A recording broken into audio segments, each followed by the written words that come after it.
Bonjour et bienvenue sur CPO Talks, le podcast qui pourrait bien faire de vous un directeur achat ou au moins qui vous en donnerait l'air lors de votre prochaine réunion.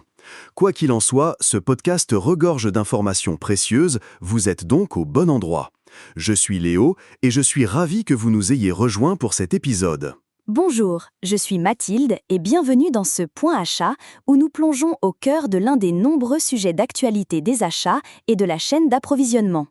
Avec Léo, nous discuterons des sujets brûlants du moment, mais aussi des fondamentaux, des solutions pratiques et partagerons des stratégies que vous pourriez mettre en œuvre. Prenez-le comme une session de brainstorming livrée directement à vos oreilles. J'ai hâte de discuter de tout ça. Allez, dis-nous quel est le menu du jour. Dans notre monde interconnecté, nous pensons souvent, dans le domaine des achats, aux flux physiques de marchandises, aux flux financiers et aux flux d'informations qui rendent tout cela possible. Mais ce flux d'informations, qui est la colonne vertébrale numérique de nos chaînes d'approvisionnement modernes, est également devenu une vulnérabilité critique. Et aujourd'hui, nous allons nous pencher sur ce sujet qui est passé de la salle des serveurs à la salle du conseil d'administration et qui se trouve désormais sur nos bureaux, la cybersécurité. C'est un sujet énorme, et je pense que la nature du risque a changé parce que la nature de nos relations avec les fournisseurs a changé. Nous ne parlons plus seulement de transactions commerciales ordinaires. Nombre de nos fournisseurs critiques fonctionnent comme un prolongement de nos propres usines. Ils sont si profondément intégrés dans nos opérations que la frontière entre leurs installations et les nôtres est presque invisible parfois. Il en va de même pour de nombreux sous-traitants, qu'ils soient directs ou indirects. Cette efficacité apporte des avantages, mais comporte aussi souvent des risques cachés. Oui, je pense que tu as directement mis le doigt sur un problème central. Ce modèle d'intégration profonde qu'on nomme parfois l'entreprise étendue repose sur des systèmes informatiques fortement interconnectés. Lorsque cette fondation se fissure, c'est toute la structure qui est en péril. Ça nous amène au paysage des menaces, et nous pouvons commencer par la plus notoire, le ransomware. Prenons un cas concret qui illustre parfaitement notre propos. En mars 2023, un prestataire de services logistiques de l'usine Airbus de Nordenham a été frappé par une cyberattaque majeure. Et il ne s'agissait pas seulement d'un fournisseur livrant des pièces, mais d'un prestataire de services logistiques qui opérait potentiellement l'ensemble du flux de matière. On peut donc supposer que si l'externalisation était totale, les flux externes, réception et expédition, et internes pour la production étaient tous deux en jeu. Je me souviens d'avoir lu cela dans la presse et si je me souviens bien, ce n'était pas une simple défaillance du fournisseur. En raison d'une pénétration profonde dans le système informatique, l'impact a été beaucoup plus grave, n'est-ce pas ? Précisément. L'attaque a touché les systèmes informatiques du prestataire de service. On peut supposer que la cible était spécifiquement son WMS, logiciel de gestion d'entrepôt. Certains ont mentionné une rançon de 15 à 20 millions d'euros. C'est là que l'intégration profonde devient le point de défaillance. Apparemment, les systèmes SAP d'Airbus Aérostructures étaient sécurisés. Mais pour que la planification des opérations fonctionne, le système doit effectuer des appels de données en temps réel vers le module EWM du fournisseur pour voir quel matériel est disponible. C'est un dialogue continu de système à système.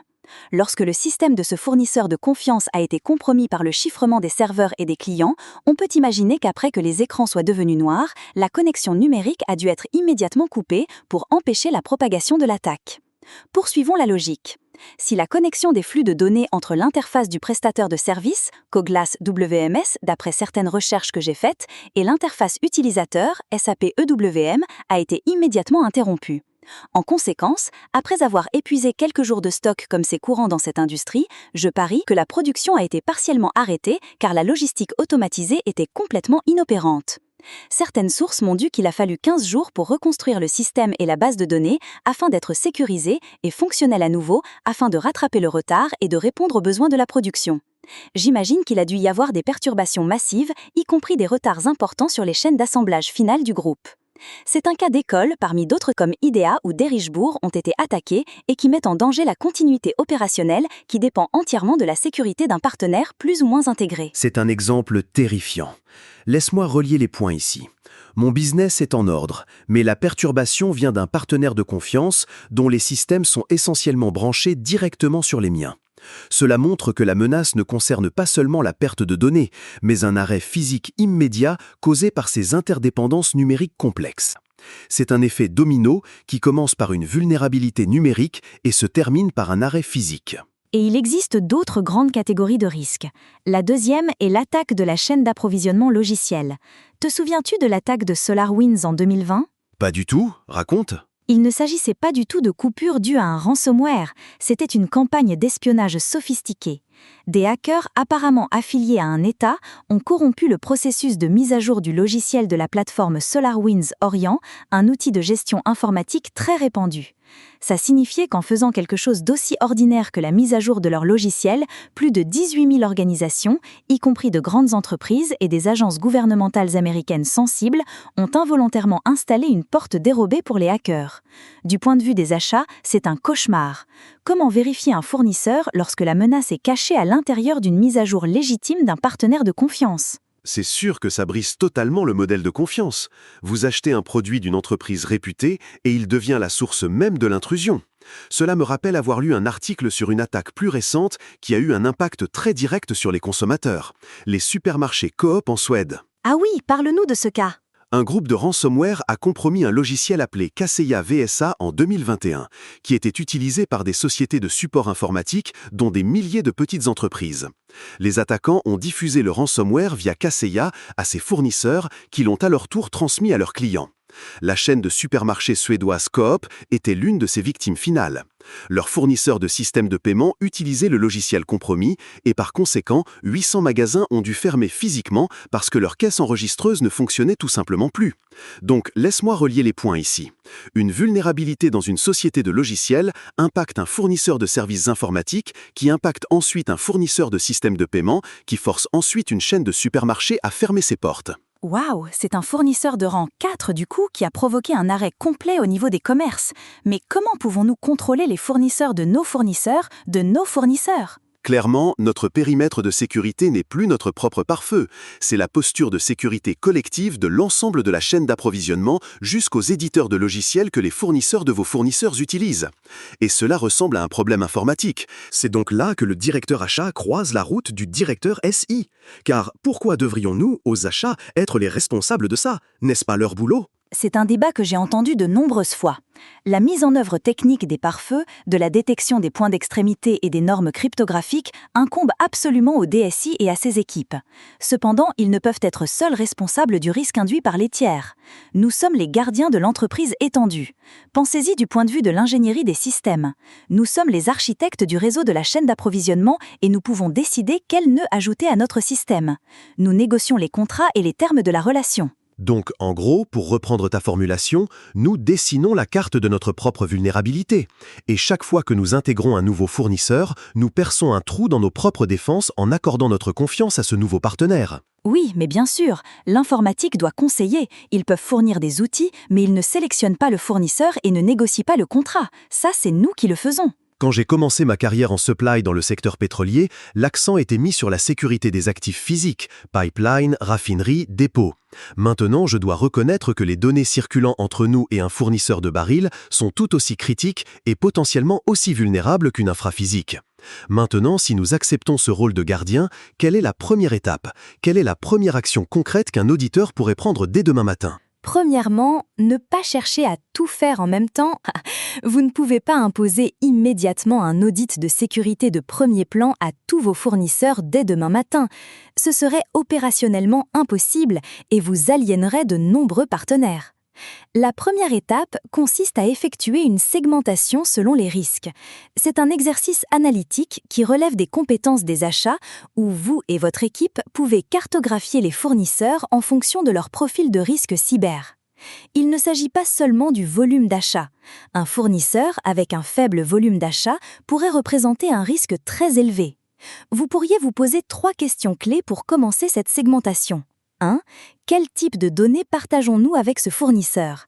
A-t-il accès à de la propriété intellectuelle sensible, des données personnelles d'employés, des données clients ou des plans stratégiques ? Plus les données sont sensibles, plus le risque est élevé. 2. Comment ce fournisseur est-il connecté à nos systèmes ? A-t-il un accès direct à notre réseau ? Se connecte-t-il via un portail fournisseur dédié ou l'interaction se limite-t-elle aux emails et aux appels téléphoniques ? Accède-t-il à l'information par nos moyens ou les siens ? Fournit-il en plus des produits informatiques ?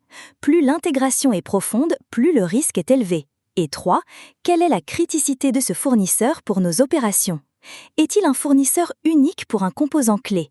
Quel serait l'impact d'un arrêt d'une semaine dans ces installations?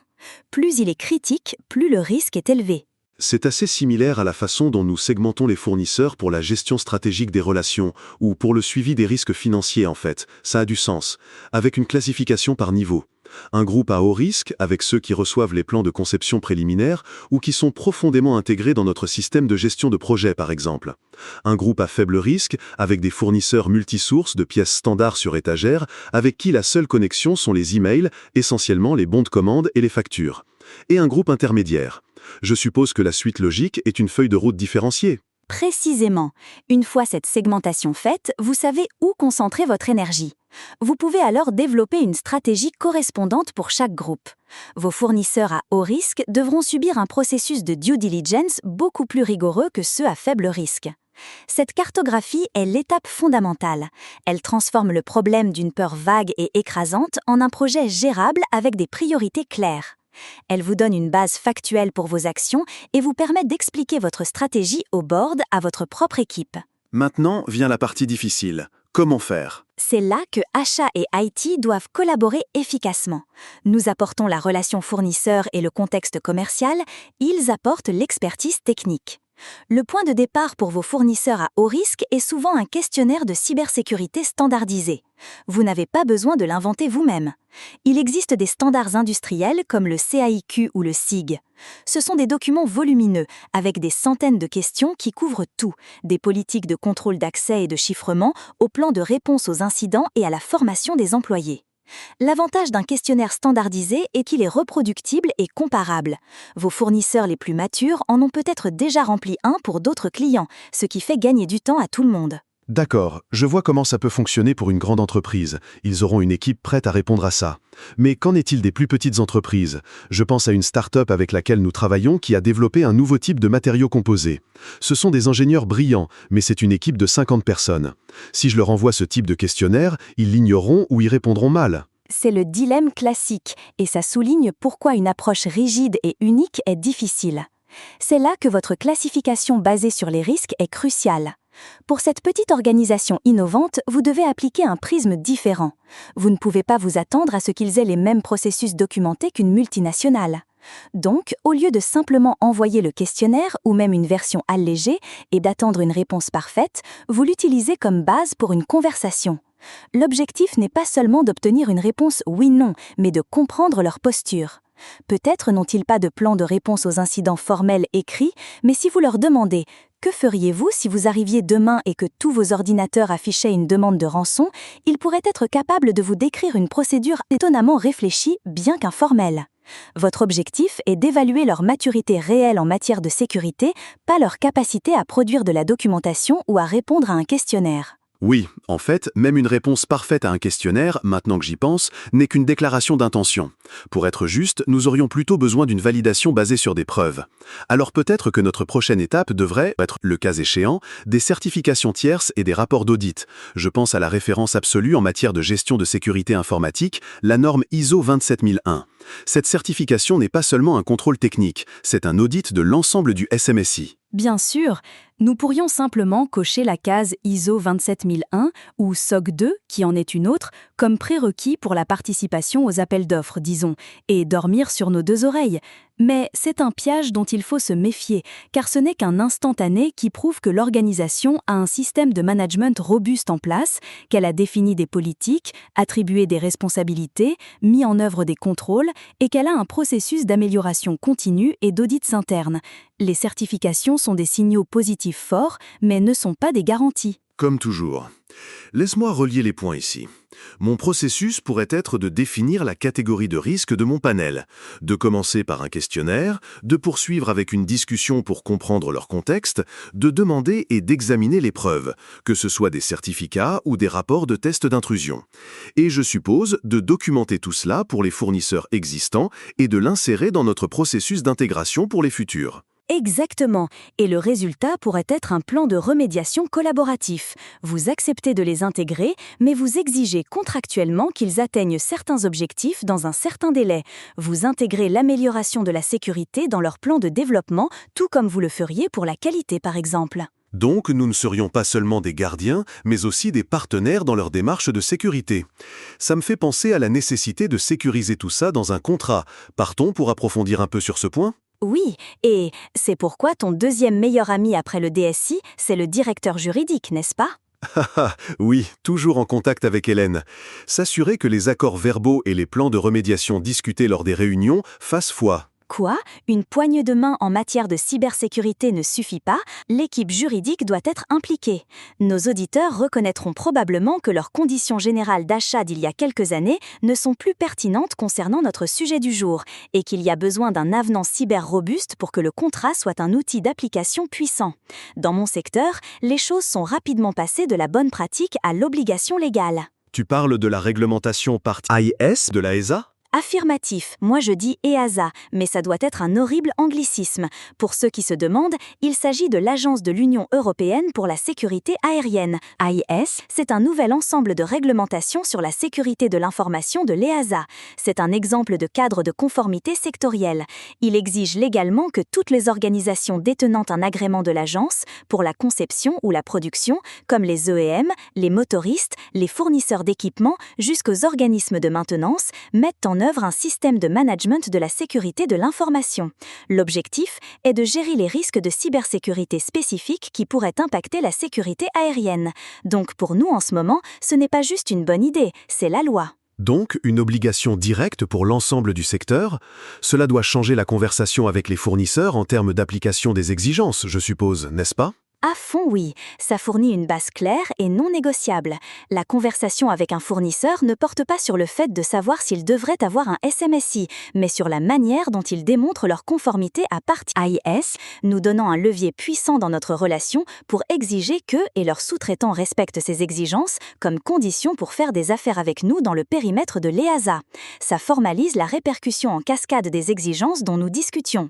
Je ne sais pas dans quelle mesure ça ressemble à TISAX de l'automobile. Penses-tu que... Oui, alors TISAX est un mécanisme d'évaluation et d'échange pour la sécurité de l'information des entreprises piloté par l'association automobile allemande VDA. Alors que part AIS est une réglementation institutionnelle formelle, TISAX est une norme industrielle régionale. Mais en pratique, les effets sont assez similaires. Pour travailler avec les grands constructeurs allemands, vous devez avoir ce label TISAX. Il prouve que vous avez un certain niveau de sécurité, notamment pour la gestion de données sensibles de prototypes ou de conception. Donc, lorsque nous sourçons, nous ne demandons pas « êtes-vous sécurisé ?», nous demandons « quel est votre niveau TISAX ?» Cela crée une référence commune pour l'ensemble du panel. Je parie que c'est la tendance future de chaque industrie. Je parie avec toi sur ce coup-là. Soit. Sommes-nous déjà à la fin de la première partie ? Oui, merci Léo. Et merci à vous qui nous avez rejoints pour cet épisode de CPO Talks, première partie donc. Si vous souhaitez nous suggérer un sujet ou nous poser une question sur le thème que nous avons abordé aujourd'hui, n'hésitez pas et envoyez-nous vos questions sur LinkedIn, Facebook, Instagram, TikTok, Patreon ou X, ou directement en commentaire sous ce podcast Spotify ou en format vidéo sur YouTube. Si vous tapez simplement CPO Talks sur votre réseau social ou moteur de recherche préféré, vous nous trouverez. Nous répondrons à toutes vos questions relatives à la cybersécurité juste après l'épisode partie 2. Si vous avez apprécié jusqu'à présent, n'hésitez pas à aimer ou laisser un commentaire car c'est important et précieux pour nous d'avoir votre retour. Vous pouvez également nous suivre ou vous abonner pour être averti de la publication de la deuxième partie. Et enfin, vous pouvez partager ce contenu avec votre collègue préféré des achats. Ciao!